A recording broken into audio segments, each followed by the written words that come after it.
Ya, shalom. Selamat pagi semua saudara yang dikasihi Tuhan. Saya harap semua bisa dapat tempat yang baik, bisa duduk dan bisa mendengar firman Tuhan juga dengan baik.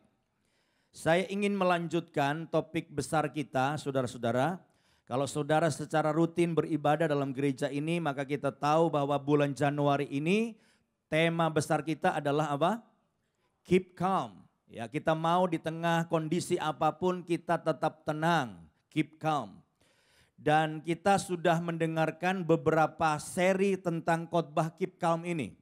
2 minggu yang lalu saya sudah menyampaikan keep calm and pray. Lalu minggu kemarin keep calm and faith. Ya. Dan hari ini saya akan berbicara dengan judul keep calm and be focused. Kita mau tenang dan kita mau fokus. Sebab fokus ini sesuatu yang sangat penting dalam hidup kita. Ada banyak orang pandai, orang hebat, tetapi akhirnya gagal karena hidupnya tidak fokus. Nah, saya ingin setiap saudara tahu bahwa kita perlu dalam hidup ini kita fokus. Sehingga kita akan meraih keberhasilan dalam keluarga kita, dalam bisnis kita, dalam pekerjaan kita. Pengkhotbah pasal 4 ayat yang ke-6, mari kita lihat bersama-sama saudara-saudara. Pengkhotbah pasal 4 ayat yang ke-6, saya ingin seperti biasa ayat pendahuluan kita baca bersama-sama dengan suara yang keras. Supaya waktu kita memulai dengar firman, semua kita bersemangat mendengar firman Tuhan. Amin. 1, 2, 3. Segenggam ketenangan lebih baik daripada 2 genggam jerih payah dan usaha menjaring angin. Saudara, apa yang dimaksud dengan ayat ini? Seringkali dalam hidup ini kita tidak cukup segenggam. Ya, kita maunya berapa saudaraku? 2 genggam, 3 genggam, 4 genggam. Tetapi Alkitab berkata gara-gara kita nggak cukup hanya segenggam, kita maunya 2 genggam bahkan lebih. Dikatakan 2 genggam, kita jadi jerih payahnya jadi makin ekstra keras. Dan akibatnya apa? Dikatakan itu adalah usaha menjaring apa tadi? Angin. Kira-kira apa yang dimaksud dengan istilah usaha menjaring angin? Kalau saudara mau jaring angin apa yang terjadi? Sia-sia. Pada waktu kita mau banyak, saudaraku, kita capek, kerja keras, tapi justru sia-sia. Nah, Alkitab tadi berkata lebih baik segenggam. 1 genggam aja. Itu justru membawa apa? Ketenangan.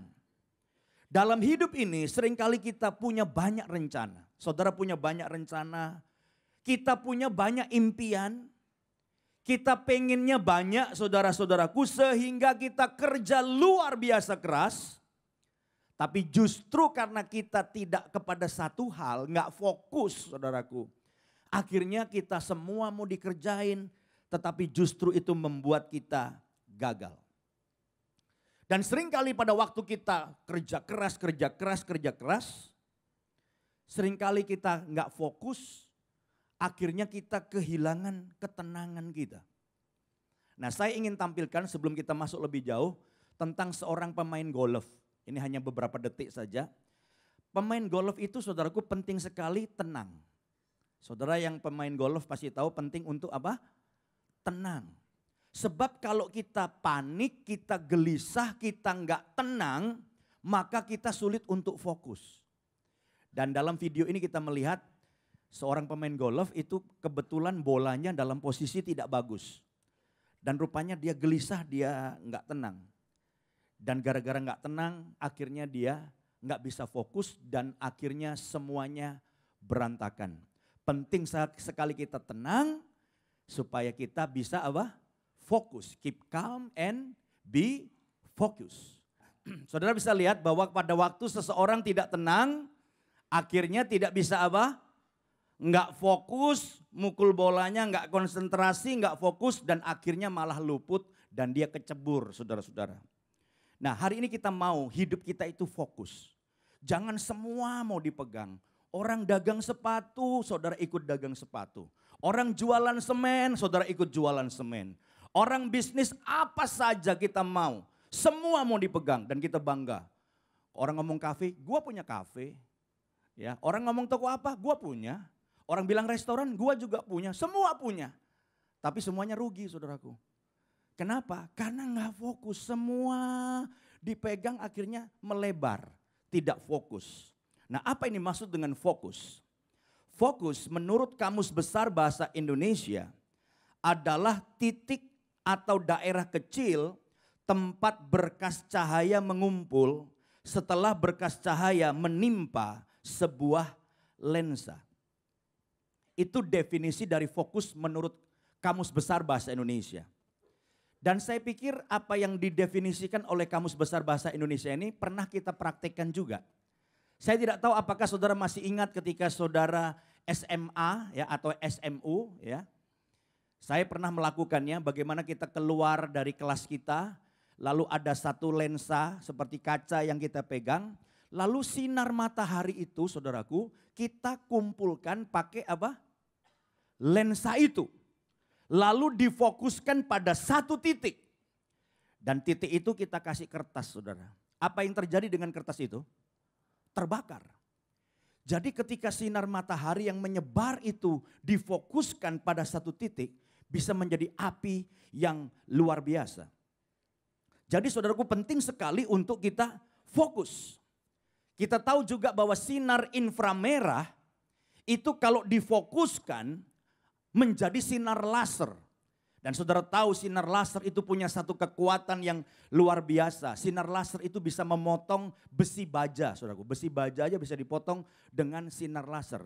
Sinar laser dari sinar inframerah yang difokuskan. Jadi fokus adalah sesuatu yang sangat penting dalam hidup kita.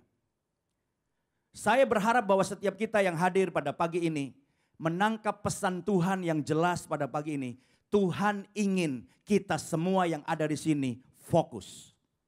Jangan saudara mau mengerjakan semua. Mau bisnis apa saja. Tapi kita mau fokus. Supaya hasilnya dan dampaknya akan sangat luar biasa. Yang setuju katakan amin. Dan kita berikan kemuliaan bagi Tuhan. Haleluya. Pagi ini kita akan belajar pada saat kita fokus apa saja hal hebat yang menguntungkan yang akan terjadi dalam hidup kita. Ada 3 hal yang akan kita pelajari. Yang pertama saudaraku, fokus membuat kita dapat mengerahkan semua sumber daya kita pada satu tujuan. Saya ulang sekali lagi, fokus membuat kita dapat mengerahkan semua sumber daya kita pada satu tujuan. Karena kita fokus.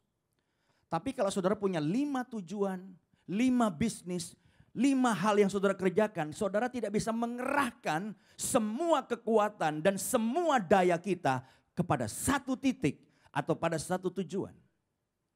Di dalam Filipi pasal 3 ayat 13 sampai 14, di sini kita menemukan rahasia dari keberhasilan Rasul Paulus dalam hidupnya dan pelayanannya. Saya akan bacakan Filipi 3 ayat 13 sampai 14, dikatakan begini. Saudara-saudara, aku sendiri tidak menganggap bahwa aku telah menangkapnya. Tetapi ini yang kulakukan. Aku melupakan apa yang telah di belakangku. Dan mengarahkan diri kepada apa yang di hadapanku. Dan berlari-lari kepada tujuan untuk memperoleh hadiah. Yaitu panggilan sorgawi dari Allah dalam Kristus Yesus. Di dalam bahasa Indonesia tidak muncul kata fokus. Walaupun sebenarnya kita bisa nangkap itu fokus. Tapi dalam terjemahan NLV, saudaraku, New Living Version, saudara perhatikan. Nah di situ muncul kata fokus. But I focus on this one thing. Jadi terjemahannya dalam bahasa Inggris muncul kata fokus. Dan inilah yang merupakan kunci keberhasilan dari Rasul Paulus. Paulus berkata, aku melupakan apa yang telah di belakangku. Seringkali hal-hal di belakang itu juga bisa menyedot perhatian kita. Menyedot fokus kita, jadi terbelah saudaraku. Ada banyak orang yang masih maju ke depan tapi sering noleh ke belakang. Banyak orang sangat dibelenggu oleh kegagalannya, dibelenggu oleh perkara-perkara buruk masa lalu, dibelenggu oleh sakit hati. Jadi walaupun sudah tahun baru, tahun 2015, tapi tahun 2014 sakit hatinya dibawa masuk tahun baru. Dia simpen. Orang bilang babi lu, dia simpen babi. Anjing lu, dia simpen anjing. Nah itu bisa saudaraku menggerus kekuatan kita. Karena kita akhirnya terbelah kekuatan kita. Tetapi Paulus berkata, aku melupakan apa yang telah di belakangku. Terus dikatakan apa di situ?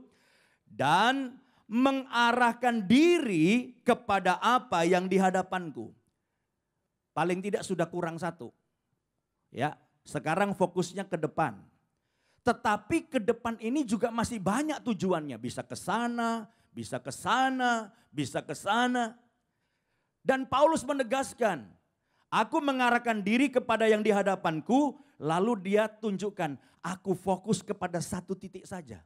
Itu tujuanku, itu arah hidupku. Aku mengerahkan semua kekuatanku. Sehingga dikatakan dia nggak jalan. Sebab kalau fokus orang banyak, ya maksudnya tujuannya banyak, dia nggak bisa lari kenceng. Dia kadang ke sono, enggak sana deh kalinya. Oh enggak. Berapa banyak di antara kita hidup itu bingung. Karena apa? Fokus kita terlalu banyak, tujuan kita terlalu banyak. Yang kita mau kerjakan terlalu banyak, impian kita terlalu banyak. Sehingga kita nggak bisa mengerahkan semua kekuatan kita kepada satu titik.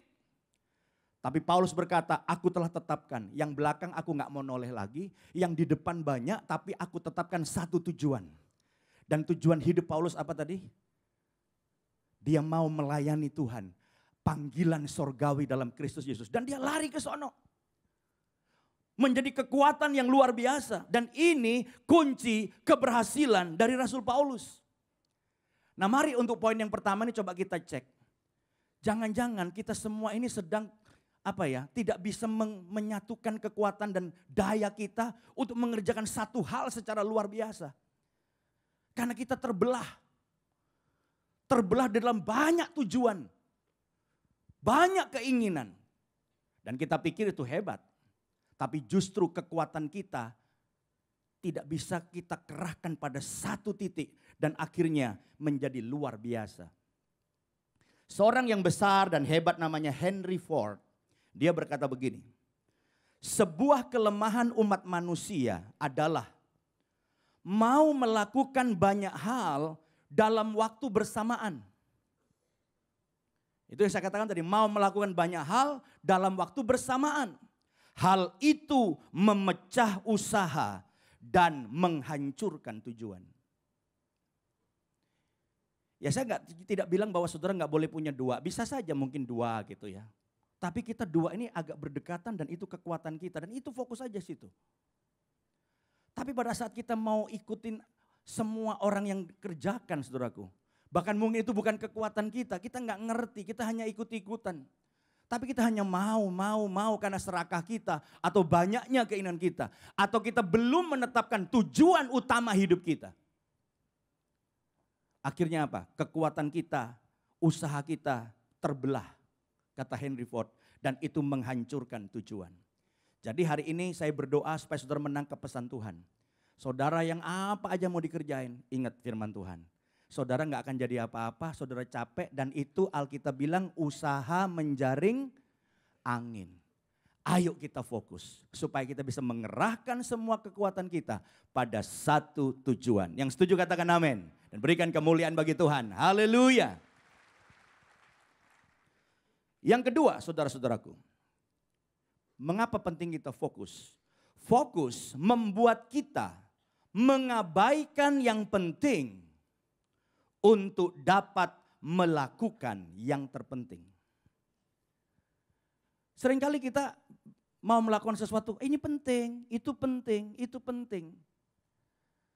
Tapi sebenarnya gara-gara kita melakukan banyak yang penting, kita justru kehilangan untuk mengerjakan yang terpenting. Nah di dalam Alkitab sebelum kita lebih jauh membahas hal ini, ada satu kisah bagaimana orang yang sebetulnya baik, ya, Tapi gara-gara dia melakukan hal yang baik, Yesus justru bilang, kamu kehilangan yang apa? Terbaik. Lukas pasal 10 ayat 41 sampai 42. Lukas pasal 10 ayat 41 sampai 42. Saya akan bacakan, perhatikan baik-baik. Dikatakan begini. Tetapi Tuhan menjawabnya, Marta, Marta, engkau khawatir dan menyusahkan diri dengan banyak perkara.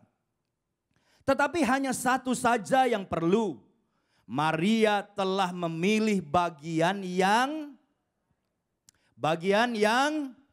terbaik, yang tidak akan diambil daripadanya. Saudara lihat, Marta itu sejak Yesus datang masuk ke rumahnya, Marta yang sibuk menyediakan minuman buat Yesus, menyediakan semua yang diperlukan Yesus, menyediakan makanan buat Yesus. Kan baik saudaraku.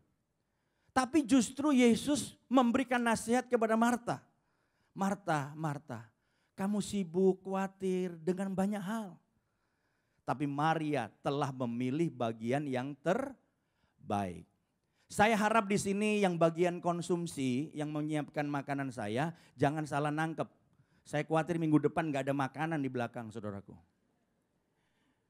Saya tidak bilang bahwa itu tidak baik. Menyiapkan makanan buat hamba Tuhan seperti Marta menyiapkan makanan bagi Yesus adalah perbuatan yang baik. Saya tidak ingin yang jadi singer lalu berpikir, wah percuma kita capek-capek kita kehilangan yang terbaik. Atau choir, iya ya kita keringetan percuma ini. Diprotes sama Yesus, dikomplain oleh Yesus atau ditegur oleh Yesus. Bukan itu intinya. Intinya semua yang kita lakukan entah bagian seksi konsumsi, entah singer, entah choir, semua baik. Tapi ingat, jangan gara-gara sibuk pelayanan, itu hal yang penting, kita kehilangan yang terpenting. Apa yang terpenting dalam pelayanan? Yang terpenting dalam pelayanan bukan melayani pekerjaan Tuhan. Tapi yang terpenting dalam pelayanan adalah melayani siapa? Tuhan. Beda melayani pekerjaan Tuhan dan melayani Tuhan. Marta ini melayani pekerjaan Tuhan. Tapi Maria melayani Tuhan. Dia duduk dekat kaki Yesus. Dia intim dengan Yesus. Dia ngobrol dengan Yesus. Itu lebih penting. Jadi intinya adalah jangan sampai karena hal penting kita kerjakan, pelayanan kita sibuk. Akhirnya kita tidak bisa melakukan yang terpenting dan terbaik. Yaitu apa? Berdoa. Duduk di bawah kaki Tuhan. Mendengarkan Tuhan berbicara kepada kita. Itu intinya. Nah, di dalam hal kita fokus juga sama saudaraku. Jangan sampai saudara akhirnya terjebak, saudara melakukan banyak hal yang penting. Dan akhirnya saudara kehilangan kesempatan untuk melakukan yang terpenting. Lalu saudara nanya sama saya nih, kita ngobrol-ngobrol aja ya. Untuk menentukan yang penting, yang enggak penting, yang terpenting itu apa Pak? Saya jawab, yang bisa tahu yang penting, enggak penting dan terpenting adalah kalau kita sudah menetapkan fokus kita. Setuju enggak? Kalau Anda belum menetapkan fokus Anda dan tujuan hidup saudara, apa standarisasinya menilai perbuatan ini penting? Perbuatan ini enggak penting. Dan perbuatan yang terpenting. Bisa nangkep maksud saya enggak? Itu tentunya dinilai berdasarkan apa? Berdasarkan tujuan yang sudah kita tetapkan. Setuju enggak saudara? Berdasarkan fokus hidup kita. Jadi ini saudara penting ketika saudara bangun tidur. Lalu saudara bingung, apa ya yang saya mesti kerjain? Nah orang yang model begitu bangun tidur bingung mau ngerjain apa. Saya mau jawab ya, rata-rata tidak punya tujuan hidup. Halo? Siapa di sini tiap hari bingung, gua mau ngapain ya? Apa yang saya mau kerjakan hari ini? Orang yang tiap hari bangun tidur bingung mau ngapain, itu saya mau pastikan dia tidak punya fokus. Dia gak punya tujuan. Tapi kalau saudara punya tujuan dan fokus dalam hidup saudara, saudara bisa memilah ini nggak penting. Berdasarkan apa? Berdasarkan tujuan hidup saya. Halo? Ini yang penting. Berdasarkan apa? Berdasarkan tujuan hidup saya. Oh, ini yang terpenting. Berdasarkan apa? Berdasarkan tujuan hidup saya. Jadi kita bisa memilah-milah mana yang nggak penting, yang penting dan terpenting kalau kita hidup dan sudah punya fokus. Yang setuju katakan amin. Contoh yang paling mudah saya. Apa fokus hidup saya? Kan saya sudah mengambil keputusan. Saya akan fokus kepada panggilan Tuhan dalam hidup saya menjadi hamba Tuhan. Dan Tuhan tetapkan saya jadi gembala sidang di gereja NDC. Berarti fokus hidup saya itu satu. Saya akan dengan segala usaha dan urapan yang Tuhan berikan pada saya supaya membawa NDC ini maju. Bukan sekedar jumlahnya tapi semua jemaat menjadi murid Yesus. Itu kan fokus saya, betul gak saudara? Iya. Gimana dengan bisnis? Orang bilang Pak Yosia ini cocoknya jadi bisnismen. Bukan jadi pendeta. Nah, saya tidak boleh terpancing untuk kemudian berpikir, wow, kalau gitu saya bisnis juga. Nah, ini repot nanti. Saya punya teman yang beberapa tahun yang lalu dipakai Tuhan gerejanya lagi naik, saudaraku. Sekitar 5-6 tahun yang lalu gereja teman saya ini jemaatnya sudah ribuan. Tapi karena dia jago berdagang, jago bisnis, akhirnya dia mulai tertarik untuk bisnis dan bisnisnya macam-macam, gak fokus juga, saudaraku. Waktunya habis, dia jarang berkhotbah di gereja, jarang ngurusin gereja. Saudara mau tahu berapa sekarang jemaatnya? Dari ribuan, enggak lebih dari 200. Kenapa dari gereja yang sedang naik, tiba-tiba akhirnya melorot begitu jauh? Ketika seorang hamba Tuhan tidak fokus kepada panggilan hidupnya, kepada tujuannya, jadi macam-macam. Pelayanan iya. Ya. Tapi dia akhirnya bisnisnya gila-gilaan, cari uangnya, akhirnya nggak diurusin. Nah itu yang penting untuk kita pahami. Saya melihat, oh iya saya mesti fokus. Itu nggak penting lah buat saya itu bisnis. Tapi ternyata ada hal yang lain juga yang harus saya pilah. Supaya saudara tahu mana yang nggak penting, mana yang penting, dan mana yang terpenting. Karena saya waktu dulu kuliah sekolah Alkitab, saya pernah diajar seorang pendeta, ini pendeta idola saya. Jemaatnya ada puluhan ribu waktu itu. Dan dia waktu mengajar, atau dia khotbah di chapel, di sekolah Alkitab di mana saya kuliah di situ. Dia selalu bilang, pendeta itu harus all round katanya. Saya ini pendeta all round. Saudara tahu hari Sabtu, saya sudah kontrol itu gereja. Wah, karena ini pendeta idola saya dengerin. Apa yang dia bilang saudaraku? Sebagai hamba Tuhan, sampai kursi gereja miring aja saya tahu. Wah ini pendeta hebat ini. Dan di gerejanya itu di mimbarnya ada 2 bunga saudaraku. Dan kalau 2 bunga ini ditaruhnya tidak senter dan miring 5 senti aja, dia bilang saya tahu. Makanya Sabtu itu apa? Saya beresin itu bunga, saya beresin itu kursi. Dan itu ternyata tanpa sadar mempengaruhi saya. Sehingga apa? Saya mau kerjain semua. Dan akhirnya apa? Saya kecapean. Dan akhirnya apa? Saya marah-marah. Dan akhirnya apa? Saya justru akhirnya tidak mengerjakan tugas yang terpenting. Andy Stanley berkata begini. Andy Stanley itu gereja terbesar di Amerika dan pertumbuhannya tercepat. Andy Stanley berkata begini. Sebagai seorang hamba Tuhan, Anda harus tahu tugas yang terpenting, yaitu memberi makan domba-domba yang Tuhan percayakan padamu. Itu adalah tugas utama. Jangan kita terjebak untuk melakukan semua hal seakan-akan kita ini Superman, kita pendeta Superman. Lalu Andy Stanley berkata, saya hanya akan mengerjakan hal-hal yang tidak bisa saya delegasikan. Setiap hal yang bisa saya delegasikan akan saya delegasikan. Nangkep maksudnya ya?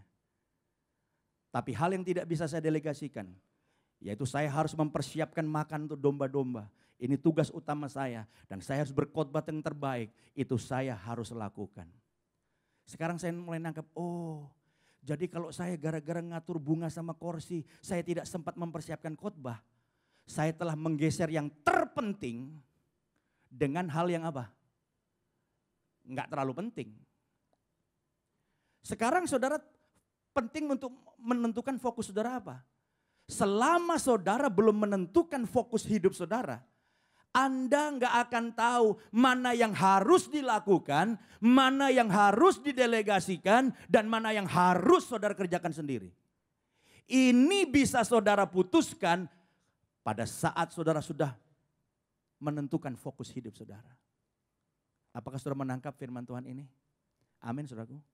Dan saya mau bilang kalau saudara sudah bisa menentukan dalam hidup saudara yang jam kerjanya terbatas hanya 8 jam.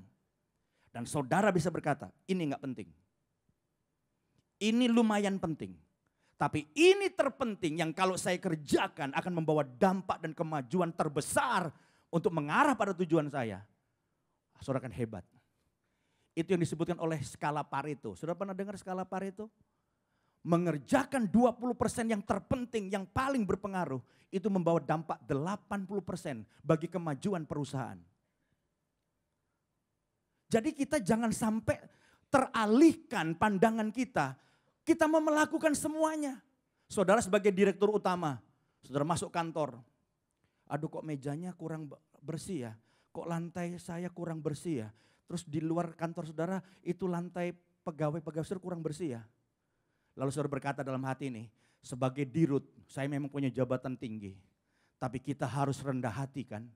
Lalu saudara cari pel-pelan. Kita mesti rendah hati. Inilah jemaat NDC, rendah hati. Biarpun direktur utama, kita tetap mau ngepel. Jadi saudara, dari jam 9 sudah masuk kantor, yang mestinya Anda mengerjakan banyak hal, karena rendah hati sekali. Lalu saudara ngepel 1 jam. Anda telah menggeser hal yang terpenting dengan hal yang enggak penting ini. Anda panggil aja orang, bisa delegasikan kok. Bisa nggak mendelegasikan ngepel lantai? Bisa. Bisa nggak delegasikan tanda tangan cek? Hah? Bisa? Nggak bisa. Nah itu jangan didelegasikan. Suruh saya aja naikin. Amin saudara? Jadi pada saat kita sudah menentukan fokus tujuan hidup kita, saya ingin beritahu waktu saudara akan sangat efektif. Kenapa? Karena Anda bisa memilah, ini enggak penting. Berdasarkan apa? Berdasarkan fokus saya dong. Ini lumayan penting, berdasarkan apa? Berdasarkan tujuan hidup saya. Dan saya yakin di tempat ini akan banyak orang hebat. Kenapa? Karena setiap orang yang bisa memaksimalkan waktunya akan jadi orang hebat. Waktu kita sama 1 hari 24 jam. Tapi ada yang jadi tukang sapu di jalan, ada yang jadi direktur utama sebuah perusahaan. Apa yang membedakan? Efektivitas waktunya. Tujuan dan fokus yang jelas. Itu akan menjadikan kita luar biasa. Yang setuju katakan amin. Berikan kemuliaan bagi Tuhan. Haleluya. Yang ketiga, yang terakhir saudara-saudara. Mengapa penting kita fokus? Karena ternyata fokus itu punya sesuatu yang luar biasa. Fokus itu menghasilkan daya tahan menghadapi tantangan. Fokus itu menghasilkan daya tahan menghadapi tantangan. Tadi sebelum masuk ke sini saya sempat ngobrol-ngobrol sama pengurus soal minum itu apa ya? Antioksidan. Antioksidan itu bikin daya tahan tubuh juga. Ya, badan saudara bisa punya daya tahan terhadap penyakit dan sebagainya kalau saudara ada suplemen-suplemen antioksidan. Tapi dalam hidup ini banyak persoalan dan masalah. Bagaimana kita bisa punya daya tahan menghadapi banyaknya tantangan dan persoalan. Kita bisa punya daya tahan kalau kita apa? Fokus. Kenapa Yesus Kristus Tuhan kita punya daya tahan yang luar biasa? Dia tahu penderitaannya, dia tahu banyak tantangannya, dan dia tahu, Yesus tahu godaannya luar biasa. Semua orang mau menjadikan Yesus pemimpin, betul saudara?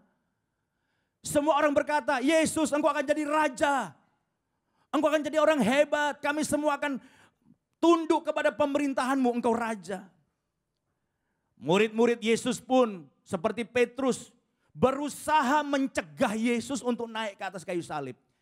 Makanya ketika Yesus berkata, aku harus pergi ke Yerusalem, aku mesti begini begitu nanti ditangkap.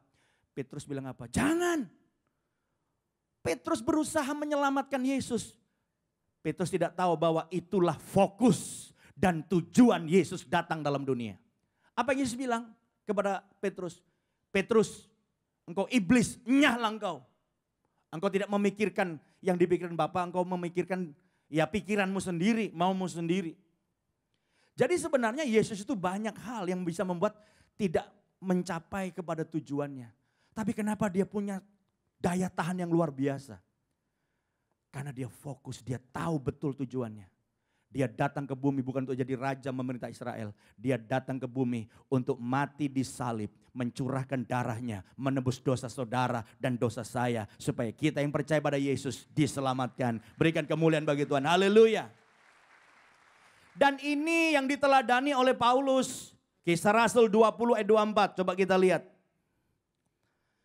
Kisah Rasul 20 ayat 24 berkata begini. Tetapi aku tidak menghiraukan nyawaku sedikit pun. Asal saja aku dapat mencapai garis akhir. Dan menyelesaikan pelayanan yang ditugaskan oleh Tuhan Yesus kepada aku. Untuk memberi kesaksian tentang Injil kasih karunia Allah. Paulus bilang, aku gak mempedulikan nyawaku. Aku gak mempedulikan tantangan, persoalan, masalah, penderitaan. Yang aku lihat adalah apa tadi? Garis akhir, finish. Garis akhir atau finish itu bicara tentang apa? Tujuan, fokus. Saudara kalau nggak punya fokus, ini hal rohani, fokus kita hanya satu. Kita tidak boleh punya fokus yang lain dalam hal rohani. Fokus kita adalah, garis finish adalah panggilan Tuhan dalam hidup kita. Kita akan sama-sama di sorga. Dan hidup bersama Yesus untuk selamanya di sorga. Kita harus mencapai garis finish. Yang setuju katakan amin. Kalau saudara tidak punya fokus ke situ, saya yakin gara-gara masalah saudara bisa tinggalkan Tuhan, betul? Gara-gara saudara kecewa sama pengurus di sini, saudara akan tinggalkan Tuhan. Kenapa? Anda tidak punya tujuan akhir yang jelas, fokus yang jelas. Kita sibuk dengan semua yang mengalihkan fokus kita, seperti bisnis, uang, kekayaan. Tapi kadang-kadang peristiwa-peristiwa yang terjadi, yang dahsyat itu kadang-kadang mengingatkan kita. Seorang pengusaha besar bilang gini, saya cari uang mati-matian Pak. Tapi hari ini, itu waktu dapat berita tuh yang di BB, pesawat Air Asia hilang. Belum ketahuan, besoknya baru jatuh, ya kan? Dia bilang apa? Saya kerja mati-matian, deposito banyak, rumah banyak. Begitu jeger hilang. Terus gimana? Ya hilang semua Pak. Deposito saya hilang, rumah saya hilang, mobil saya hilang semua.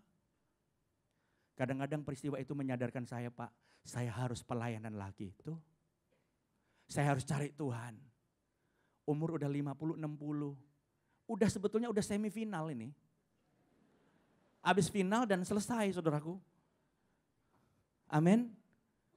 Kalau saudara nggak punya fokus kepada garis akhir panggilan Tuhan. Dan kemuliaan yang Tuhan sediakan, yang melampaui semua yang bisa dunia berikan. Anda nggak bisa bertahan. Saudara jadi Kristen main-main, percaya saya deh. Ini banyak Kristen main-main sekarang. Ke gereja nyanyi-nyanyi dikit, kolektor dikit. Dengar khotbah dikit dan pulang. Dan hidup semaunya, minggu balik lagi nyanyi. Datang udah telat, pulang duluan. Kita main-main. Kenapa? Kita nggak jelas tujuan akhir kita. Kemuliaan yang Tuhan sediakan. Seorang perenang saudaraku, saya mesti pindah ini. Perenang yang gagal mencetak rekor. Sebentar ya, saya cari dulu. Nah ini. Namanya Florence Chadwick. Bisa ditayangkan nggak? Itu. Florence Chadwick ini adalah perenang wanita yang hebat. Dan dia adalah perenang wanita yang berambisi untuk menyeberangi Selat Catalina yang lebarnya 26 mil. Ini Florence ini. Dan hari itu yang sudah ditetapkan dia berenang. Yang tampak waktu itu adalah hamparan es dan kabut yang begitu tebal. Dingin yang luar biasa. Dan Florence, perenang wanita ini memulai usahanya untuk menaklukkan Selat Catalina, 26 mil. Setelah berjuang hampir 16 jam, saya baca nih ya. Florence menatap ke depan. Namun ia hanya melihat kabut tebal. Udah 16 jam berenang, tapi dia hanya lihat kabut, dia nggak bisa lihat daratan. Dia tak dapat melihat daratan dan akhirnya memutuskan untuk menyerah, dia gagal. Florence tak pernah mengira bahwa di balik kabut itu daratan yang menjadi tujuan, fokus tujuan akhirnya hanya tinggal setengah mil. Dia begitu menyesal karena menyerah justru di saat dia hampir berhasil. Nah, perhatikan kalimat selanjutnya. Florence menyerah bukan karena dinginnya air laut. Bukan pula karena kelelahan. Namun karena dia kehilangan tujuan akhir. Melihat tujuan akhir adalah hal penting dalam hidup kita. Jadi kenapa seringkali kita akhirnya gak punya daya tahan? Karena kita gak bisa melihat tujuan akhir kita. Seperti Florence, tinggal setengah mil tapi dia kabut. Dia gak lihat daratan. Saya mau tanya, seandainya dia melihat tujuan akhirnya daratan, dia bertahan gak? Bertahan. Kenapa seringkali dalam iman kita gak bisa bertahan?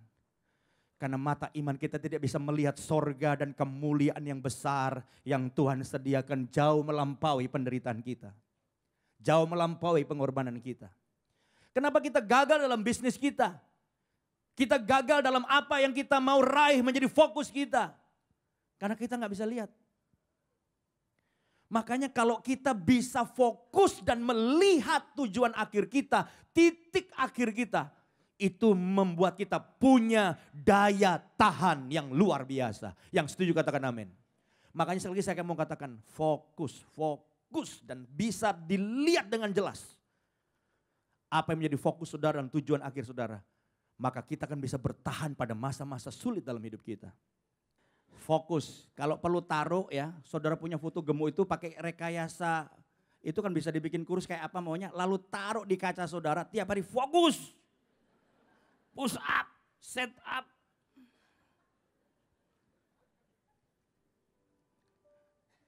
Saya rada kurus sih sekarang. Ya berkali-kali gagal karena saya nggak fokus. Saya nggak ikut kejuaraan The Biggest Loser saudaraku. Tapi yang fokus pasti berhasil. Nah hari ini sebelum kita doa sama-sama. Yang paling penting begini. Saudara harus berdoa minta tuntunan Tuhan. Karena lewat doa kita dapat petunjuk. Masih ingat? Saudara fokus tapi fokus kemana? Jangan salah. Biasanya fokus itu ada hubungannya dengan kekuatan dan bakat saudara. Ini kalau bicara soal bisnis, pekerjaan yang saudara akan arah. Saudara berdoa. Dan jangan terlalu mau pegang semua. Nah ada beberapa orang yang perlu jawaban ini. Saudara sudah berdoa, dengar, saudara megang terlalu banyak perusahaan. Tapi banyak yang rugi kan? Fokus. Dalam hidup kita perlu fokus. Kalau Anda fokus, Anda bisa mengerahkan semua kekuatan pada satu titik. Kalau saudara sudah menetapkan fokus dan tujuan hidupmu, saudara bisa memilah, ini gak penting, ini buang waktu, ini penting, ini terpenting. Ini membawa kemajuan untuk karirku, untuk fokus hidupku, untuk tujuan hidupku. Dan yang ketiga, selama saudara bisa melihat tujuan akhir saudara dan melihat dengan jelas, kita punya daya tahan untuk bertahan menghadapi semua masalah dalam pekerjaan dan bisnis kita. Yang setuju katakan amin.